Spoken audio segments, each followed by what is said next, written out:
Hey folks, this is Rhykker with a gaming news wrap-up video where we discuss the happenings of the week. This week's topics include the launch of Diablo 4 Season 1 following what some have come to call the worst patch in action RPG history, Overwatch 2 and other Blizzard games coming to Steam, an alleged StarCraft 3 leak, and more. As always, discussion timestamps can be found in the description below, but right before you skip ahead, just a quick reminder to ring that sub notification bell to be alerted to new Saturday episodes and stay up to date with gaming news highlights. Now before I move on, just a quick word from this video's sponsor, Incogni. You ever wonder how you get spam calls, texts, and emails? It's because thousands of companies are collecting, aggregating, and trading your personal data, and it's all legal. However, you have the legal right to demand that a data broker deletes whatever personal information they may have about you. Realistically though, there's a whole process to go through, and for you to track down and contact through the proper legal means all these companies to make these specific requests in the specific way that is required, it's just so much work. It's not reasonable to accomplish, and just keep up with yourself. That's where Incogni comes in. It's a service that does all of that for you automatically. It reaches out to data brokers on your behalf, requests your data to be removed, and deals with any pushback they may give. And you'd be surprised at how much of your personal information may be out there. Not just your full name, email, and phone number, but also things like your employment history, your home address, information on your relatives, possibly even your social security number. So here's my dashboard. You can see that I've got 32 requests in progress and 15 have been completed. Now, I don't know about you folks, but these past few months, spam texts have reached an all-time high for me. I don't know if it's because I signed up for some store's loyalty card, or I know LinkedIn has repeatedly had data of hundreds of millions of its users scraped and sold on the dark web. You see these headlines. And for anyone who does a lot of online shopping, that's a ton of opportunity for your info to get out there and spread around. But people I know say that after using Incogni, after they let it do its thing, over the course of months, their spam messages slowed and now pretty much stopped altogether. So, take back your data.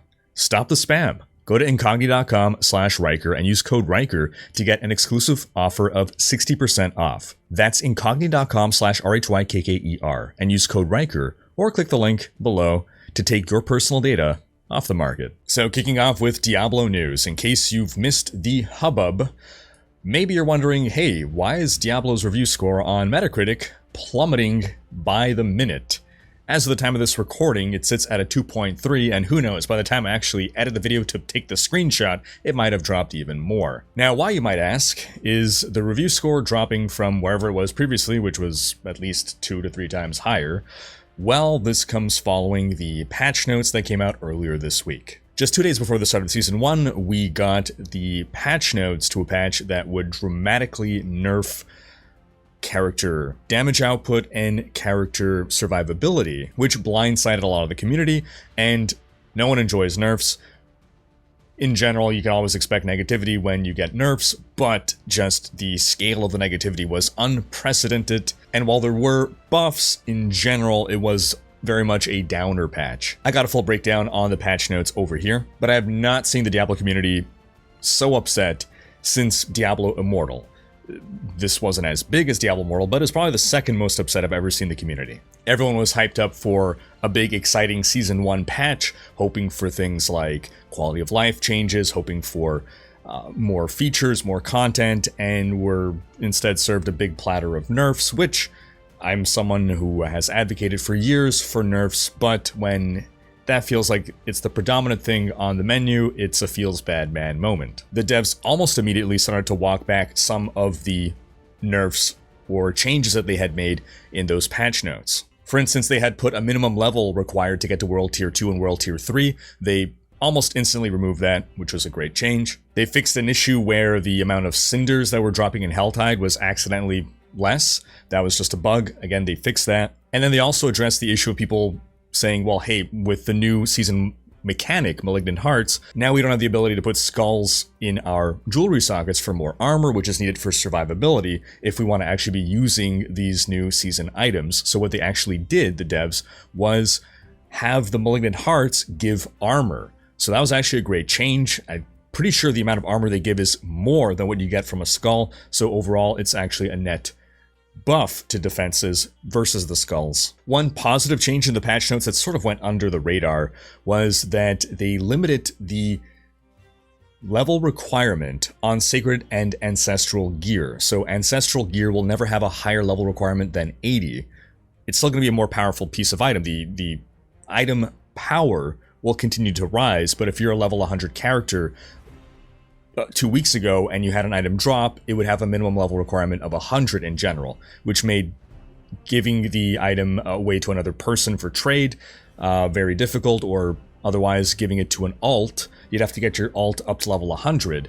So now, if you're level 100, you're going to get a level 80 item max. And similarly for sacred items, their cap is level 60. I think this is a good change. I think, honestly, you can even bring those numbers further down, maybe 50 and 70. But nonetheless, it's a step in the right direction. Now, following the launch of Season 1, the devs held a fireside chat, a live stream where they spoke about the patch. They basically acknowledged, yep, this was bad. Now, to clarify, they're not reverting anything. The things that they did with the patch, they still believe in. They just feel that things perhaps didn't all come at the right time or at the same time, that some of the changes they made would have been better paired with some of the other changes they would like to be able to do in the near future. So for instance, while they nerfed our damage altogether, they also were planning to nerf the difficulty of nightmare dungeons. They're planning to buff sorcerers. That's coming in a couple of weeks. Next Friday, we're going to have another developer live stream, which is going to just be a few days before a significant new patch will drop with more positive changes. It sounds like I have a full breakdown of the Friday campfire chat right here. Do check that out. Overall, it was good that the devs seemed to acknowledge all the issues that people had, or the vast majority of issues people had with the patch. They said they're never going to do a patch this way again. If they are going to have nerfs, they're going to make sure that if they're taking toys away from us, they're going to have other toys to give us, as opposed to just no toys at all. But a couple other quick takeaways. They're planning on buffing the density of Nightmare Dungeons and Helltide, along with this next upcoming patch in about a week and a half. They're giving us a new stash tab with this patch. They're going to reduce respec costs by about 40%. And they're going to make adjustments to the 50 to 100 leveling curve so that it doesn't take as long to reach level 100. They also released a hotfix last night that tuned down the difficulty of Nightmare Dungeons. So a Nightmare Dungeon of level 100, tier 100 Nightmare Dungeon rather, now is equivalent to what a level 70 or tier 70 Nightmare Dungeon was a few days ago. And this scaling begins roughly around tier 35. So if you're doing Nightmare Dungeons under tier 35, you're not going to notice any difference in their difficulty, but above 35, things are going to be increasing in difficulty a lot less. And now that we've had a couple days to sit with the new season and the balance changes, how do you folks feel about it? If you've actually tried things, actually tried the new season, how are you liking it? I know for a lot of folks, if you just logged in after the patch on your Eternal Realm characters, depending on your build, you were feeling like garbage, you're like half as strong as you used to be, again, depending on your build. But as for getting a fresh start in Season 1, I leveled a Rogue to 50. Rogue, that said, Rogue was a class that wasn't really affected as badly by the nerfs, but I've not noticed any decrease in how fast I'm leveling. In fact, I think I'm leveling faster than I ever have. I'm enjoying the new season. The season mechanic isn't as big and impactful as maybe I had hoped it would be. That said, I started to save continuing the seasonal quest line for when I get a little higher level. I'm probably going to return to it now. I was doing it a bit at the start. I think I've been told that I only have about 2 quests left, so if that's the case, it's rather short. Doing my first couple Malignant Tunnels, that was cool. They're shortish dungeons with malignant monsters in them, and you have the doodad at the end where you get to make the choice if you have the crafted... God, it's all on jargon.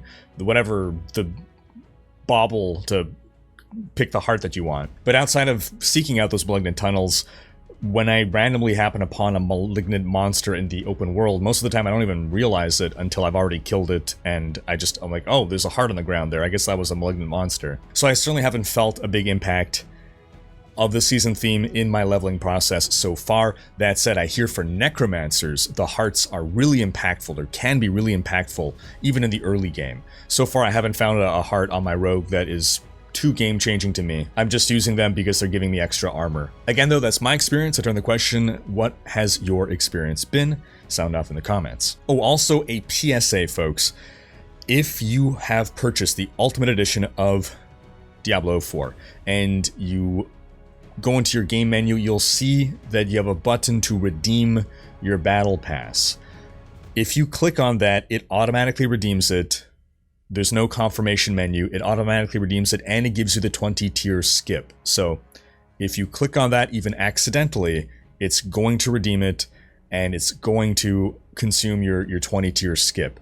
So I was holding off at first because I wanted to test to see whether there actually was or was not any pay to win with the cinders. So there was the concern of, if we can level up our character faster, then we can level up our battle pass and therefore reach the minimum level needed to unlock the cinders before you would get to that point on the battle pass. And that would mean that buying the 20 tier skip would be pay to win, because now you have access to those cinders, and those cinders could be applied to give you a 3% XP buff. Well, I can confidently say that I blew past the battle pass requirement far before I was anywhere close to the level needed to unlock those cinders. Those battle pass levels seem to come really quickly and really easily. I can't say for certain at the highest levels whether the rest of the cinder unlocks.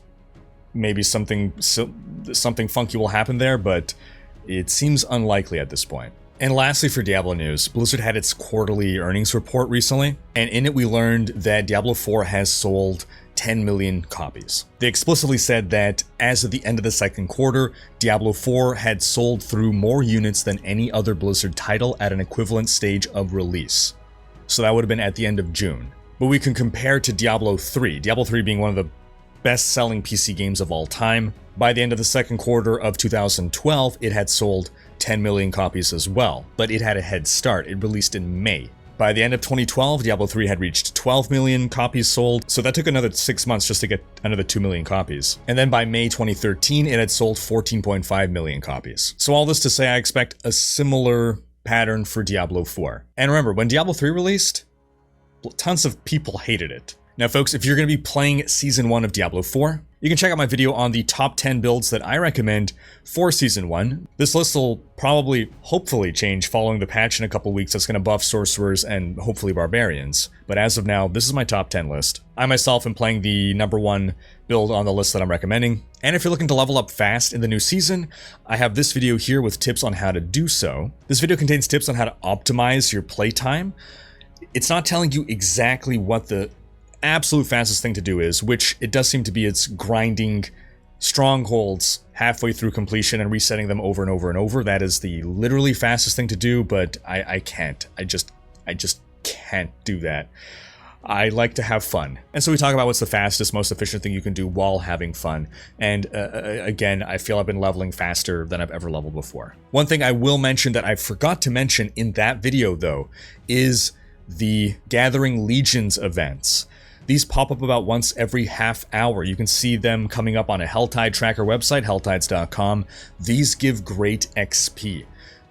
When you're 2.5 minutes out, you want to head over there and then stand near the campfire. It's going to build up 15 stacks of bonus XP. You pop an elixir as well, and then the event, it spawns a bunch of monsters. You're going to be killing a lot of monsters. You're going to be having that XP buff. At the same time, you're going to get like at least a level in general, especially at the lower levels. Easily, you're going to get 1 level per Legion event, which takes like 2 minutes to complete. Now, moving on to some other Blizzard news. It was announced this week that Overwatch 2 and then other Blizzard titles are going to be coming to Steam. On August 10th, Overwatch 2 will hit Steam. No other titles have been announced, and they didn't say all Blizzard games will come to Steam, but some of them will, is what they said. And honestly, I was super surprised by this. Releasing a game on Steam means giving Steam and Valve some cut of sales. The standard fare is 30%. I imagine big publishers negotiate for better rates. But nonetheless, Activision did at some point sell its games on Steam, then they pulled them from Steam and sold them on the Blizzard launcher. But Blizzard games have always only been on Battle.net. You never saw a Blizzard game on Steam. The reality is that Steam is just an enormous platform upon which you can put a game in front of many eyes. The marketing value of Steam is just... there's no compare within the gaming industry, at least in the West. So sure, maybe Blizzard's going to lose out on whatever cut Steam gets, but someone decided that the trade-off is worth it for the extra sales that might come in. One thing that's going to be interesting is it's been many years now that Blizzard doesn't share numbers anymore about concurrent players. Now, Steam has those metrics. Blizzard can't keep those private anymore. That said, that's only going to be counting people playing through Steam. And what they did confirm, for instance, for Overwatch is if you're playing on Steam, you're playing on Steam. It's not going to be loading up and connecting through Battle.net through Steam. You still need a Battle.net account. You need a Blizzard account, but it is going to run through Steam as opposed to just a gateway to get you onto Battle.net. So we see this, for instance, with Path of Exile. Path of Exile, you can run it through Steam, and Steam will record the number of people that are playing Path of Exile on Steam, but Path of Exile also has its own private launcher, and Steam isn't aware of how many people are playing there. But nonetheless, expect to see tons of talk in the future about how disastrous the player numbers are for Overwatch 2 and future Blizzard titles. And by the way, that's why they stopped giving away player numbers, because anytime you'd see a drops that would even be natural, people would make Reddit posts and headlines, oh, World of Warcraft is dying, a 30% decline in the player base. And then what happens? The stock drops, because people who aren't gamers just see this and they're like, oh, well, time to sell the stock, it's not doing well. So they just stop giving those numbers. But speaking of the stock and numbers and investors, again, during this quarterly earnings call, Activision Blizzard admitted that Overwatch 2 engagement and player investment is declining. You could argue, well, that's just normal because the game launched, and that's generally when these numbers are at their highest. The game is coming on to being, 8 months, 9 months old, so things generally go down. But by the same token, you can also argue that, well, sure, but in a free-to-play game, in which you're not purchasing the game at the start, and you have microtransactions and Battle Pass, you ideally want to see a curve going upwards, as opposed to what you typically see with a traditional AAA box product, where there's a big surge of money at the start and then it trails off. That said, the push to Steam is certainly not reactionary. This is something that was in the works for months. They had to work with Valve for a long time to get this to happen. And while Overwatch numbers might be going down, this has been a record-breaking quarter for Blizzard. Activision Blizzard saw revenue up 34%, and for Blizzard specifically, this was their first ever $1 billion quarter for bookings, and that's the Diablo 4 effect. If I'm not mistaken, it was within 1 or 2 weeks post Diablo 4's launch that it had made $666 million. Now, one thing I do wonder is it possible that this move towards Steam has anything to do with the Microsoft acquisition? Is this something that Microsoft was interested in or desired? Because I'm pretty sure it was Bobby Kotick that pulled Call of Duty from Steam. And speaking of that acquisition, things are continuing forward in a positive manner. Microsoft and Activision Blizzard, they came up against their deadline by which they had to close the deal, but they mutually agreed to push this date back. This is no surprise, both companies want this deal to go through. The only real roadblock left at this point is the UK's CMA. Things were due to go to court next week, but both Microsoft and the CMA have both agreed to put a pause on that and see if they could work something out. One of the CMA's lawyers said that he felt confident that they'll be able to work out something, a paradigm under which they will permit the acquisition to go through. And they're aiming to get this done by August 29th. Meanwhile, after the FTC was completely shot down, finally, Sony, after refusing for the past 6 months or possibly longer, finally agreed to the 10-year deal with Xbox to keep Call of Duty on PlayStation. Now, things with the FTC technically weren't done yet. Way back in December, that's when the FTC first put the the roadblock, I guess you can say, or the speed bump on the deal, where they wanted to go to court and they set that court date to be in August, and it was only after Microsoft was making moves to seem like that they were going to just push the deal through anyway, that the FTC got scurred, and they pushed to bring things to court in July. But nonetheless, that August court date still remained. What was shot down this past week was the FTC's ability to preliminarily just stop things from progressing, but they still would be able to get their day in court in August. So what happened now is that Microsoft and Activision basically asked the FTC, come on, bruv, just let it go. And the FTC withdrew its challenge. So we're basically at the point now where this deal is pretty much done. Just gotta cross some T's and dot some I's. In other news, we got the schedule for Exilecon. On July 28th from 6 to 7 p.m. Eastern, we're going to get the keynote presentation. For sure, we're going to see some awesome new stuff about Path of Exile 2 there. This will be followed by a 1-hour panel on character skills, then a 1-hour panel on bosses and monsters, followed by a 1-hour panel on item design and mechanics. And across the 2 days of the convention, there's going to be 3 hours of gameplay of PoE 2 that we're going to get to see. And if those brief teasers that they showed recently are anything to go by, damn, should this be exciting. I can't wait to see what these folks have been cooking up. The devs also shared this week a look at the Heartseeker Portal and Raven Demon Wings that you'll be able to get as Twitch drops for watching Exilecon online. Just gotta make sure you've linked your Path of Exile account to your Twitch account and watch the stream on Twitch while logged in. Then in some quick loot box news, man, we've been talking about the loot boxes in the gaming industry and the governments for years now. Things have kind of died down at this point, but basically now the UK is taking active measures towards limiting children's abilities to access loot boxes. Yeah, too little too late, kind of. Well, I mean, maybe not. Maybe not too little too late, simply because the industry has moved. The industry moves faster than the government. Legislation moves at a snail's pace, and once game devs caught wind that this is where things were heading, that loot boxes were going to get regulated and legislated away, they moved to battle passes. But hey, I mean, if the net result is loot boxes going away, then I guess it's still mission accomplished. Next, in kind of a weird story that I don't really know what to make of, StarCraft 3 was allegedly leaked, kind of, sort of, but then walked back, and it... A fellow named Jez Corden, he's an industry insider, he's a journalist, he works for Windows Central.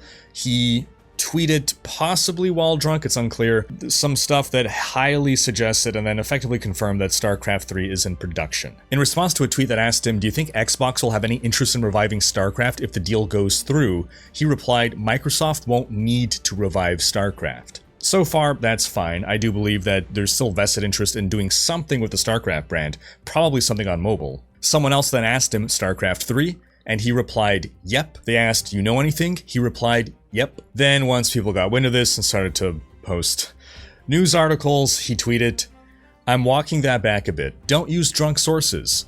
LMAO, but the franchise isn't dead, put it that way. So when it says don't use drunk sources, does that mean Jez Corden was drunk, or does it mean that his source was drunk?